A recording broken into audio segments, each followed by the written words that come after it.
ನಮಸ್ಕಾರ ಸ್ನೇಹಿತರೆ.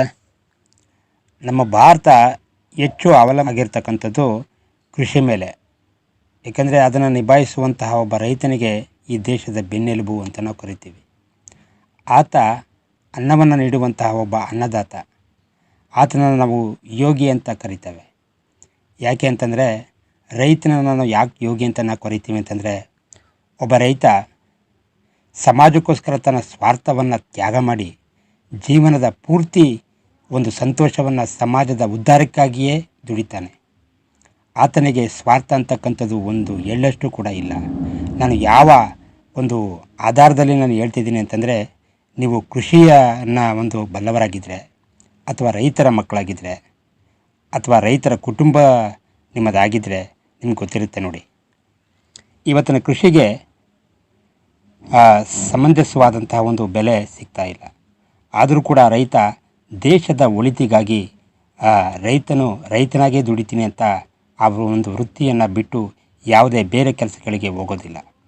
ಅದಕ್ಕೆ ಅವನ ಸ್ವಾರ್ಥವಿಲ್ಲದ ಬದುಕನ್ನು ಅವನು ಕಟ್ಕೊಂಡಿರ್ತಾನೆ.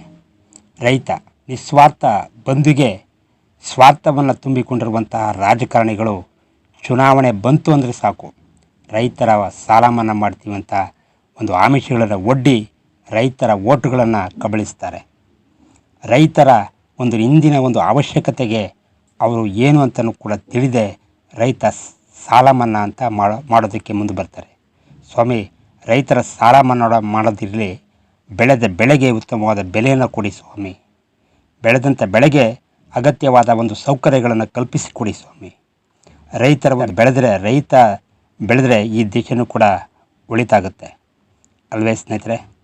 ಈ ರೈತರ ಒಂದು ಭೂಮಿಯನ್ನು ಕೂಡ ಒಂದು ಡೆಮಾಲಿಷ್ ಮಾಡಿ ಅದನ್ನು ಒಂದು ಕಮರ್ಷಿಯಲ್ ಕಾಂಪ್ಲೆಕ್ಸನ್ನು ಕಟ್ಟುವಂತಹ ಇಂಥ ಸ್ವಾರ್ಥ ರಾಜಕಾರಣಗಳನ್ನು ಧಿಕ್ಕರಿಸಿ ನಾವು ನೀವೆಲ್ಲ ಒಂದಾಗಿ ರೈತರಿಗೋಸ್ಕರ, ರೈತರಿಗಾಗಿ, ರೈತರೇ ಬೆಳೆದಿರುವಂತಹ ಒಂದು ಬೆಳೆಗೆ ನಾವು ಉತ್ತಮವಾದ ಬೆಂಬಲ ಬೆಲೆಯನ್ನು ನಿಗದಿ ಮಾಡ್ತಕ್ಕಂಥದ್ದು ಸರ್ಕಾರದ ಜವಾಬ್ದಾರಿ ಆಗಿದೆ ಅಲ್ವಾ ಸ್ನೇಹಿತರೆ.